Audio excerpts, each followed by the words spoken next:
Students, good afternoon. 7th class के लिए exercise 4.1 हम कंटिन्यू कर रहे हैं। पहले 3 क्वेश्चन हम कर चुके हैं और आज जो क्वेश्चन हम करने जा रहे हैं वो है हम लोगों के पास right equation of the following statement. हमारे पास कुछ दे रखे हैं स्टेटमेंट्स, हमने उनको कन्वर्ट करना है इक्वेशन के फॉर्म में और ये काफी इंपॉर्टेंट है क्योंकि इसी तरह की क्वेश्चंस स्टेटमेंट्स आपके पास हायर क्लासेस में दी होंगी और उनको कन्वर्ट करना पड़ेगा आपको इक्वेशन में, फिर जाके क्वेश्चन सॉल्व होता है। तो ध्यान से समझिए। और बच्चों को अक्सर इसमें बहुत ज्यादा डिफिकल्टी लगती है, ये तो बहुत मुश्किल है। ये मुश्किल नहीं है, डिफिकल्ट नहीं है, बस ध्यान से समझने की जरूरत है। ठीक है, अब देखिए पहली जो दे रखी है स्टेटमेंट हम लोगों के पास, सम of numbers x and 4 is 9। ठीक है, हमारे पास क्या दे रहे क्वेश्चन में, दो नंबर गिवन है, एक x और एक 4 है और बोला क्या है उनका जो सम होगा, सम ऑफ किसका सम, x and 4 का।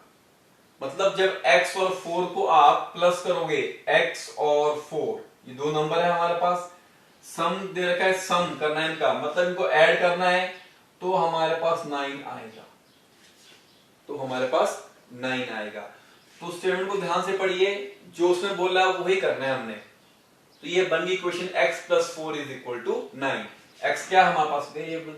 ओके, अब चलिए सेकंड स्टेटमेंट की तरफ। 2 subtracted from y is 8। अब यहां ध्यान रखना आपने, इसका मीनिंग क्या हुआ, हम 2 और y की बात कर रहे हैं कि जब y में से 2 को माइनस करेंगे, 2 subtracted from y मतलब y में से हमने माइनस करना है 2 को, कर दिया, is 8, तो उसका जो आंसर आएगा वो 8 आएगा। तो इसके बदले हम क्या लगा रहे हैं, इक्वल टू का साइन। क्या लगा रहे हैं इसके बदले, इक्वल टू का साइन। क्लियर है, इजी है। और यहां पे एक चीज और देखो, सब्ट्रैक्टेड फ्रॉम, फ्रॉम के बाद जो भी नंबर लिखा होगा उसमें से हमने माइनस करना है पहले वाला नंबर। ठीक है, ये भी हमेशा याद रखना आपने। अब है हमारे पास 10 times a is 70। 10 times a का मीनिंग क्या हुआ, 10 times मतलब 10 गुना किसका, a का। तो इसका मतलब क्या हुआ, a को हमने 10 से इंटू कर दिया।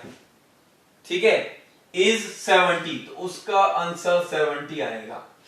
क्या आएगा उसका आंसर, और सिंपल आप इसको ऐसे लिख सकते हो, 10a = 70, दोनों ही सही है। क्लियर है। अब सपोज करो आपके पास यहां लिखा होता 2 times a, क्या लिखा होता है यहां पे, 2 times a, तो हमने क्या करना था, तो 2 into a करना था, = 70 आया था वो।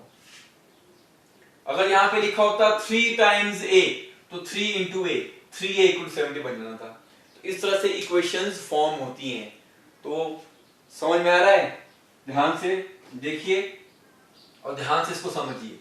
ये हमारे पास इक्वेशन बन गई, 10 times a is 70। तो 10 times का मतलब क्या है, उसको हमने गुणा कर देना है, उतने टाइम्स इनटू कर देते हैं उसको। ठीक है, ये आता आपने 10 times हो, 2 times हो, 3 times हो। नेक्स्ट है number b divided by 5 gives 6।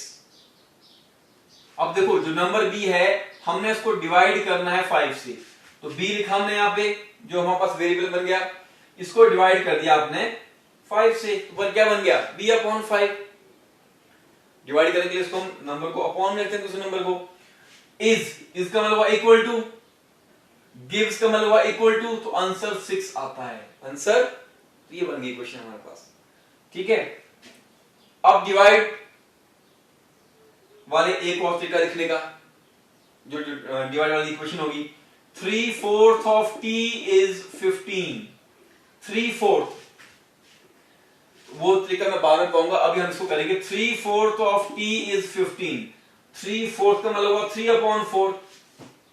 इस ऑफ का मीनिंग हुआ इनटू। 3/4 of t, t मतलब t को इंटू करना 3/4 से, इसका मतलब हुआ इक्वल टू, तो आंसर आया आपके पास 15। और जैसे मैंने आपको बताया, इसको सिंपल आप ऐसे लिख सकते हो। ओके, अब सपोज कर लो यहां 3/4 की जगह आपके पास होता, मैं यहां एक और नया एग्जांपल दे रहा हूं,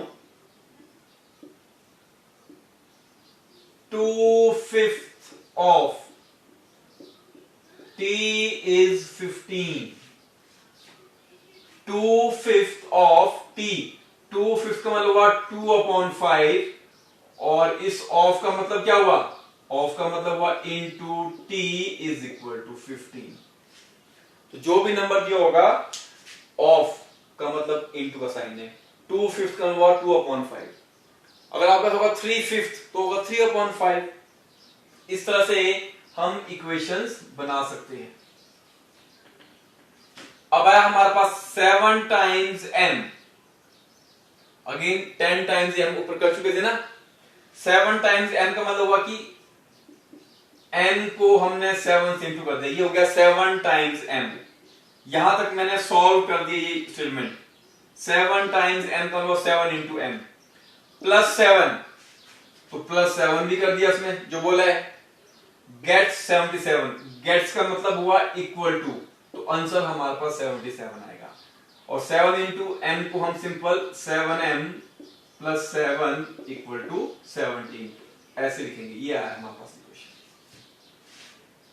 समझ में आ रही है? ये बिल्कुल भी डिफिकल्ट नहीं है, ध्यान से समझिए, प्रैक्टिस कीजिए, बहुत इजी है। उससे आगे है लास्ट में 1/4 of x minus 4 gives 4। 1/4 of x, पहले हम इसको सॉल्व करेंगे। 1/4 का मतलब 1/4, ऑफ का मतलब हुआ इनटू x कर दिया, -4 तो -4 कर दिया, गिव्स का मतलब हुआ इक्वल टू, तो आंसर आना चाहिए हमारे पास 4। और x से 1 को इंटू करेंगे तो ये बन जाएगा x/4 -4 इक्वल टू 4। इस तरह से हमारे पास ये इक्वेशंस फॉर्म होती हैं। तो आई होप अब आप लोगों को ये समझ में आ गया होगा। तो इन क्वेश्चन को आपने खुद प्रैक्टिस करना है, ये आपका होमवर्क है। Thank you.